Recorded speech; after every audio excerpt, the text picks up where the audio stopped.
Betrayal doesn't always begin with a late-night text or a mysterious hotel receipt. Sometimes it starts with a simple string of 6 numbers. When a seemingly devoted husband decided to hide a $50 million lottery jackpot from his wife, he thought he committed the perfect financial crime. He was dead wrong. To the outside world, Richie and Sophie Dawson were the picture of suburban resilience. Living in a modest 3-bedroom brick house in Alpharetta, Georgia, they represented the modern, hard-working American couple. Richie, a white man with thinning blonde hair and a perpetual chip on his shoulder, owned a struggling IT logistics firm. Sophie, a stunning black woman with a sharp mind and an endless reservoir of patience, was a pediatric trauma nurse at a major Atlanta hospital. They had been married for 9 years. For 8 of those years, Sophie had been the financial backbone of their household. When Richie's business tech shipping startup, Dawson Logistics, failed to secure venture capital, it was Sophie who picked up double shifts. It was Sophie who skipped her annual girls' trips with her Alpha Kappa Alpha sorority sisters to ensure they made the mortgage. Richie always promised that his big break was right around the corner. He swore that one day he would give her the world. But behind closed doors, a quiet resentment had been brewing in Richie's chest. He felt emasculated by his wife's steady success and exhausted by his own failures. Sophie's grace only highlighted his inadequacies. Everything changed on a rainy Tuesday in late October. Richie was at a corner gas station on Windward Parkway, buying a cheap cup of burnt coffee. On a whim, using a crumpled $20 bill he had found in the console of Sophie's car, he bought 10 Mega Millions tickets. He didn't even look at the numbers. He shoved them into his leather wallet and forgot about them. 3 days later, sitting in his cluttered home office, Richie casually checked the winning numbers on his laptop. 14, 22, 38, 46, 51. Mega Ball, row 9. He stared at the screen. He pulled the ticket from his wallet. The numbers matched perfectly. He rubbed his eyes, his heart hammering against his ribs like a trapped bird. $50 million. After taxes and the lump sum penalty, it was a cool $28 million deposited straight into the bank. For the first 5 minutes, Richie cried.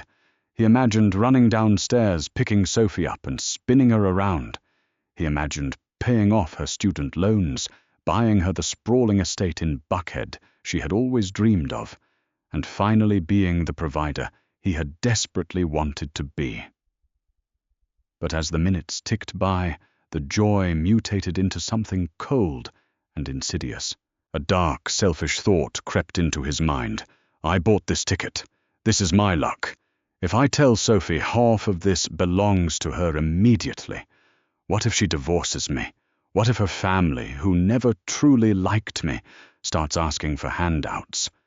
Richie's bruised ego saw an opportunity for ultimate control. He didn't want to share the kingdom. He wanted to sit on the throne alone. He didn't scream. He didn't celebrate.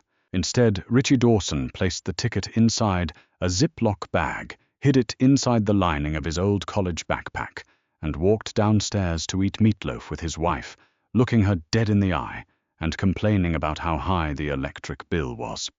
The cover-up began the very next morning. Richie knew he couldn't just walk into the Georgia Lottery headquarters. He needed a fortress.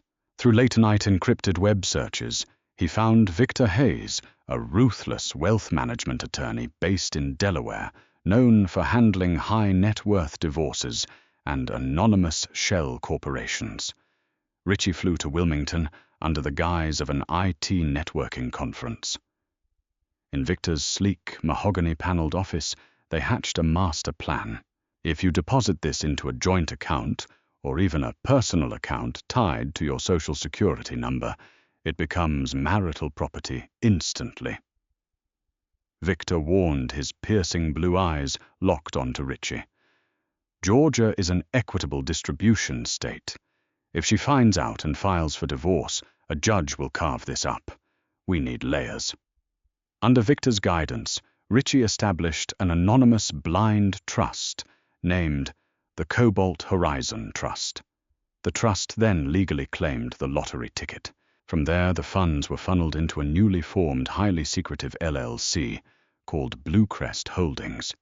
Richie was listed as the sole managing director, but the corporate structuring was so convoluted that tracing it back to him would require a team of federal forensic accountants. When the $28 million finally cleared, Richie felt like a god. Meanwhile, Sophie was exhausted. The hospital was understaffed, and she was working 60-hour weeks. That Thanksgiving, just a month after Richie became a multimillionaire, Sophie worked a grueling 14-hour shift. She came home with aching feet and a stained uniform, finding Richie on the couch playing video games. "Hey, babe," she said softly, kicking off her shoes. "Did you manage to pay the car insurance?" Richie, sitting on a secret $28 million fortune, looked at his exhausted wife and sighed heavily.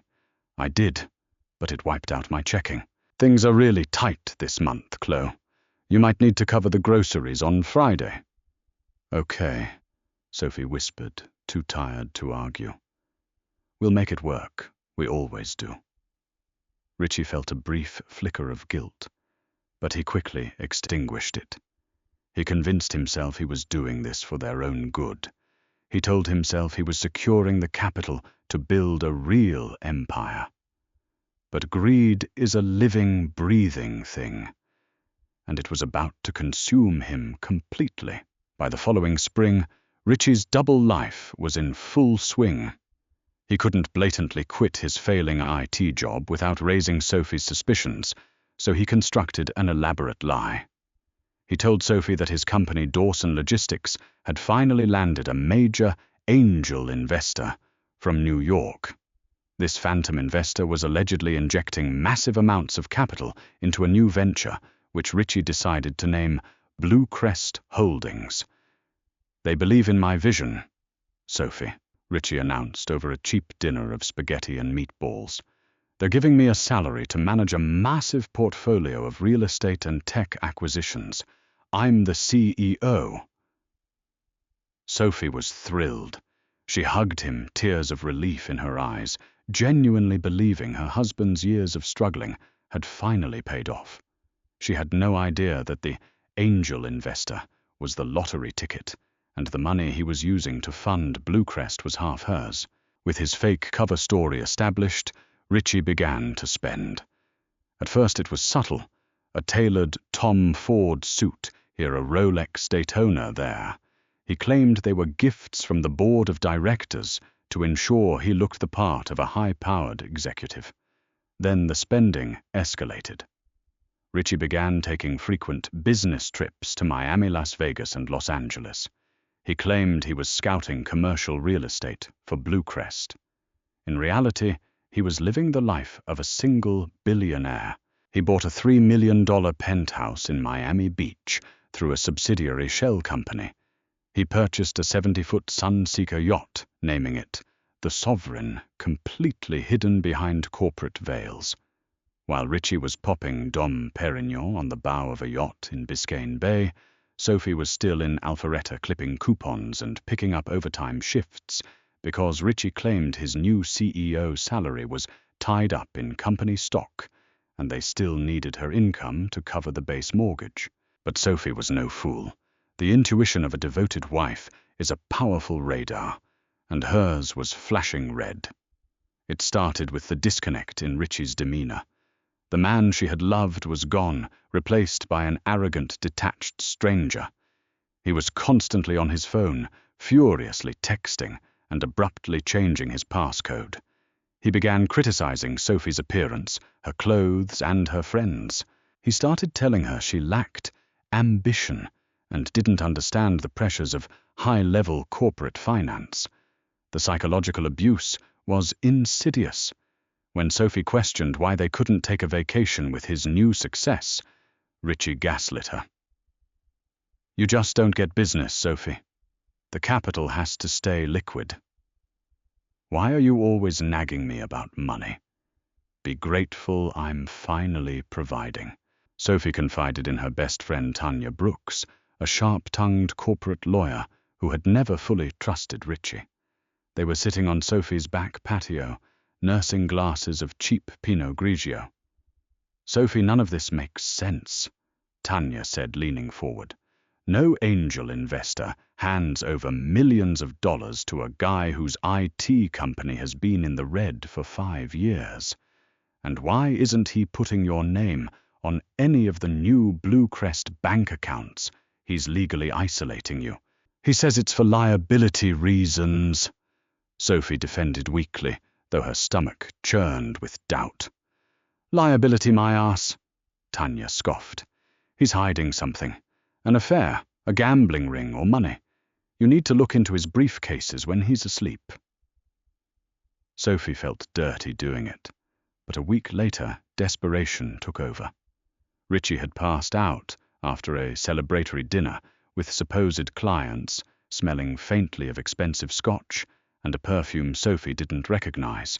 Heart pounding, Sophie crept into his home office. She bypassed his locked laptop and went straight for his leather briefcase. Inside, past the decoy folders, she found a small black moleskin notebook. Most of it was illegible scribbles, but one page was a ledger. It listed staggering amounts of money. Wire Miami escrow, $200,000 and wire Prestige Auto Brokers, $245,000 trust dispersal, Cobalt Horizon, $500,000 monthly. Sophie's breath hitched. Cobalt Horizon Prestige. Auto Brokers. She took photos of every single page with her phone. The next day, Sophie didn't go to work. Instead, on Tanya's recommendation, she drove to downtown Atlanta to meet with David Kensington, a ruthless former IRS investigator turned private detective who specialized in hiding and finding marital assets. David was a quiet, meticulous man. Sophie slid her phone across his desk, showing him the photos. "My husband claims he's working for investors, but these numbers, they don't make sense for a salaried CEO." David studied the photos, his eyes narrowing. "Mrs. Dawson, these aren't corporate expense logs. This is a personal disbursement ledger. He's not working for an investor. He is the investor." "But where would he get this kind of money?" Sophie asked, her voice trembling. "We were practically broke 6 months ago." "That," David said, leaning back in his chair, "is exactly what we are going to find out. But I need you to do the hardest thing in the world, Sophie. You have to go home, smile and act like absolutely nothing is wrong. If he sniffs out that you know he'll move the assets offshore, and you'll never see a dime." For the next 3 months, Sophie lived a waking nightmare. She cooked Richie dinner. She washed his clothes. She listened to him brag about his fake corporate conquests, biting the inside of her cheek until it bled to keep from screaming. She played the dutiful, naive wife flawlessly. Meanwhile, David Kensington was dismantling Richie's financial fortress, brick by brick. David started with the Cobalt Horizon Trust. Because Richie had used an out-of-state attorney, Victor Hayes, the trail was heavily obscured. But Richie, in all his arrogance, had made one fatal amateur mistake.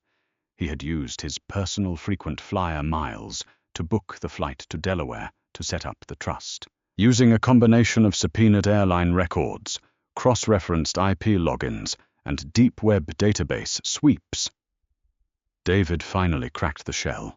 On a humid Tuesday in August, David called Sophie into his office. He didn't offer her coffee this time. He just pointed to a massive whiteboard filled with flowcharts and bank statements. "Bluecrest Holdings is a dummy corporation," David said grimly. "There are no New York investors. Richie is the sole proprietor." "Or where did the initial capital come from?" Sophie asked, her chest tight. David pulled out a printed spreadsheet. On October 28th of last year, a blind trust was funded in Delaware, with a single deposit of $28.4 million, the exact payout amount after taxes of the October 25th Georgia Mega Millions jackpot. The winning ticket was sold at a quick trip 2 miles from your house. The room spun. The air evaporated from Sophie's lungs. October 25th. She remembered that week perfectly. She remembered working a 14-hour shift. She remembered begging Richie to pay the car insurance. She remembered him telling her they were broke while he was sitting on $30 million. He won the lottery. Sophie whispered the words tasting like ash in her mouth. He won the lottery, and he looked me in the eyes and watched me work myself to the bone so he could buy a yacht. Yes, David said softly. He hid it all, and he used marital funds, that $20 bill he used to buy the ticket, which came from a joint account, to do it. A profound, terrifying silence settled over the room. The Sophie that had walked into that office, the patient, supportive, forgiving wife, died right then and there. What rose from her ashes was something entirely different. She didn't cry. She didn't scream. A terrifying calm washed over her striking features. She looked at the whiteboard, at the millions of dollars her husband had stolen from their marriage. "David," Sophie said, her voice dropping an octave, cold and steady as a sniper's aim. "I don't just want a divorce. I want to ruin him. I want everything." For the next 4 months, Sophie orchestrated a masterclass in deception, weaponizing her husband's inflated ego against him. She continued working her brutal shifts at the hospital. She continued eating cheap takeout, while Richie dined at Michelin-starred steakhouses on his business trips. She smiled perfectly for his wealthy new friends at the few corporate dinners he allowed her to attend, playing the part of the timid, uneducated wife who didn't understand the complex world of high finance. Behind the scenes, her legal war room was fully operational. Tanya Brooks, Sophie's fiercely protective best friend and corporate attorney, brought in Sebastian Covington, one of Atlanta's most ruthless divorce litigators. Sebastian was a silver-haired legal shark who specialized in unmasking hidden assets. "If we just file for divorce now, he will tie us up in litigation for a decade," Sebastian warned as they sat in his downtown office overlooking the skyline. "He has unlimited capital to burn. We need him to hand us the sword pointed at his own chest and fall on it. We need him to commit documented, undeniable perjury. They needed Richie to file a sworn financial affidavit claiming he was broke, and to get that they needed him to initiate the divorce. Sophie knew exactly how to push him. She began playing into his deepest insecurities. She started asking pointed questions about his investors, demanding to see the corporate charter for Blue Crest Holdings, and threatening to hire her own accountant to look at their joint taxes because she was worried about an IRS audit. Richie panicked. His greed had already mutated into paranoia. He was also growing tired of his double life. During his trips to Miami, he had started seeing Brianna, a 23-year-old fitness influencer who thought Richie was a self-made tech billionaire. Richie wanted to marry Brianna, buy a mega mansion in Boca Raton, and leave his old, embarrassing life behind. Just 2 weeks after Sophie began applying pressure, Richie took the bait. On a Tuesday evening, Sophie came home to find Richie sitting at the kitchen table, flanked by 2 thick stacks of legal documents. He looked somber, but Sophie could see the suppressed gleam of triumph in his eyes. "Sophie, sit down," he said, using his fake CEO voice. "We need to talk." She took a seat, her heart pounding, though her face remained a mask of confusion. "My investors are pulling out of Blue Crest Holdings." Richie lied smoothly, his face a picture of fabricated devastation. "The market has shifted. The company is taking on massive, insurmountable debt. I'm going to have to declare personal bankruptcy to shield the corporate fallout. Sophie forced tears into her eyes. Richie, no. What does this mean for us? It means I can't drag you down with me, he whispered, reaching across the table to touch her hand. She fought the urge to recoil. I spoke to an attorney. For your own protection, we need to dissolve the marriage. It's the only way to separate your nursing income from my corporate debt. I'm doing this to save you, Chloe. It was the most disgusting performance she had ever witnessed. He was trying to abandon her hiding a $50 million fortune and dressing it up as an act of chivalry. Richie slid the papers toward her. This is a separation agreement and a divorce petition. I've attached my sworn financial affidavit. It shows that my net worth is currently negative $40,000. If you sign this uncontested, you keep the house, your car, and your retirement account. I walk away with nothing but the debt from Bluecrest. Sophie looked down at the sworn affidavit. Right there, under penalty of perjury, Richie had listed his total cash assets at $40,500. He completely omitted the Cobalt Horizon Trust. He completely omitted the Miami penthouse. He omitted the 70-foot yacht. He had just handed her a loaded gun. You're giving me the house, Sophie whimpered, acting overwhelmed. You deserve it, Richie said nobly. Just sign the waiver of discovery, and we can get this over with quickly. You won't have to deal with my mess. I need to have a lawyer look at this, Sophie stammered, pulling the papers to her chest. Just to make sure the debt won't transfer to me? Richie frowned, a flash of irritation crossing his face.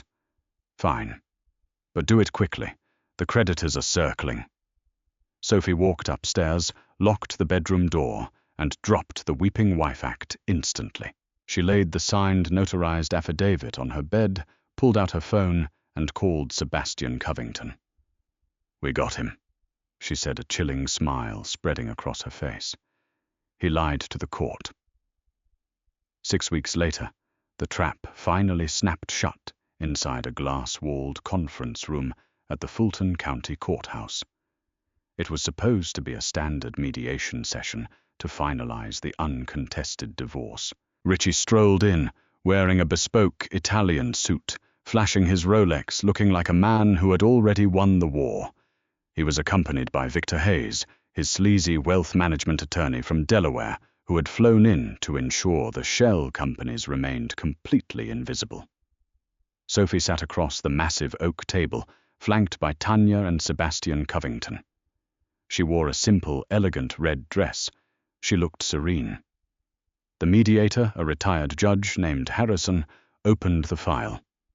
Mr. Dawson, you are claiming a negative net worth and are asking to expedite this divorce due to impending corporate bankruptcy.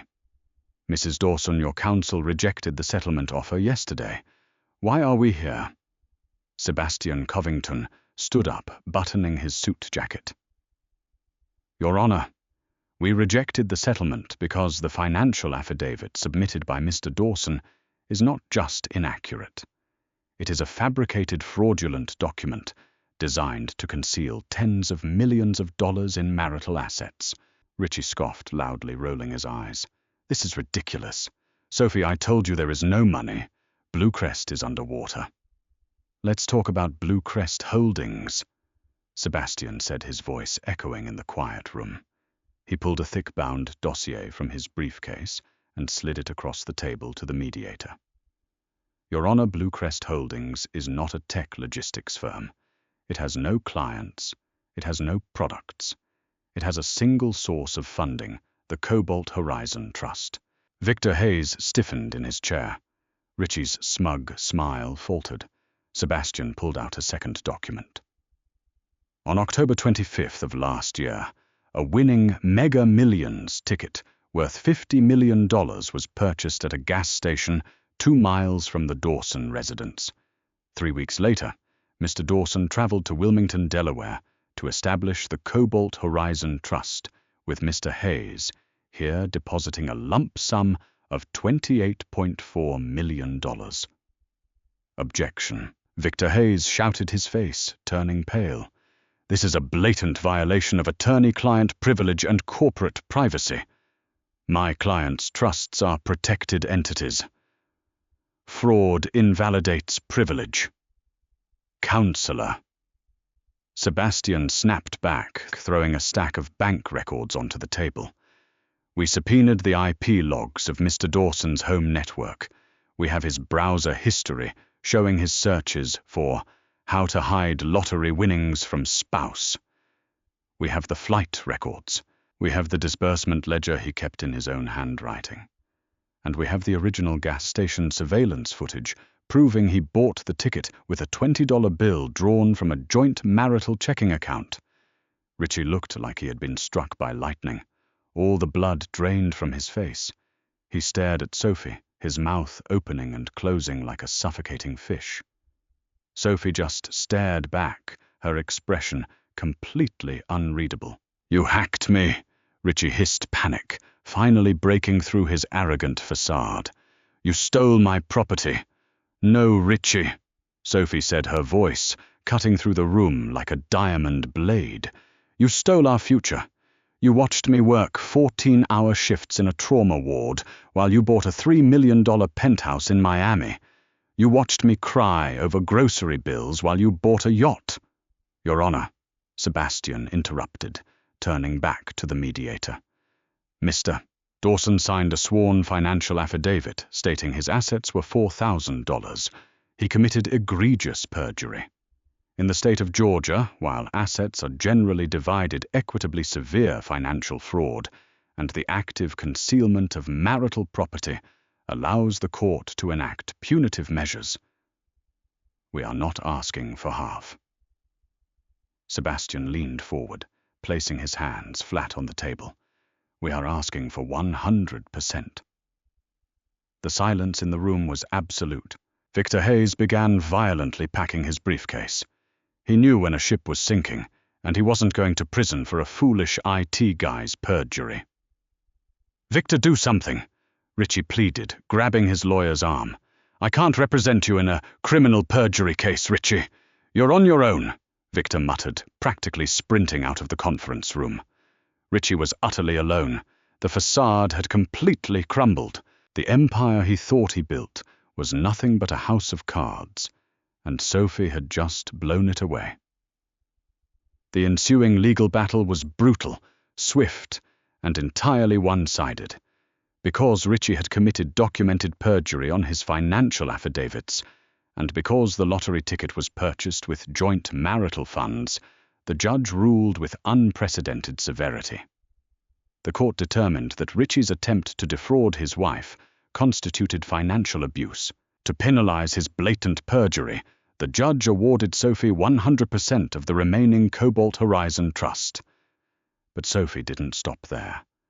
Because Blue Crest Holdings was entirely funded by the stolen marital asset, the judge ruled that the company and all of its assets legally belonged to Sophie. Richie was left with absolutely nothing. His Miami penthouse was seized and transferred to Sophie's name. His bank accounts were frozen. The 23-year-old Instagram model, Brianna, blocked his number. The second she found out he was broke. To make matters worse, the IRS launched an investigation into Richie for tax evasion regarding the offshore accounts Victor Hayes had briefly attempted to set up. 8 months later, a gentle ocean breeze swept across Biscayne Bay. Sophie stood on the polished teak deck of a 70-foot Sunseeker yacht. She was wearing a stunning, flowing white dress, holding a glass of actual champagne. Tanya stood beside her, laughing as the Miami sun reflected off the water. A crew member walked up, wiping his hands on a towel. "Ma'am, the new decals are ready. We successfully removed the old name, the Sovereign. What would you like us to paint on the stern?" Sophie smiled, taking a slow sip of her champagne. She thought about the double shifts, the gaslighting, the lies, and the ultimate satisfying destruction of Richie Dawson. "Paint it in bold gold letters, Sophie said softly. Marital asset. Did Sophie's brilliant revenge leave you speechless? Betrayal cuts deep, but watching a master manipulator get completely dismantled in a court of law is the ultimate satisfaction. If you loved this insane, true-to-life story of greed, deception, and ultimate justice, hit that like button right now. Share this video with someone who loves a jaw-dropping plot twist. And don't forget to subscribe to our channel for more incredible real-life drama. What would you do? Comment below.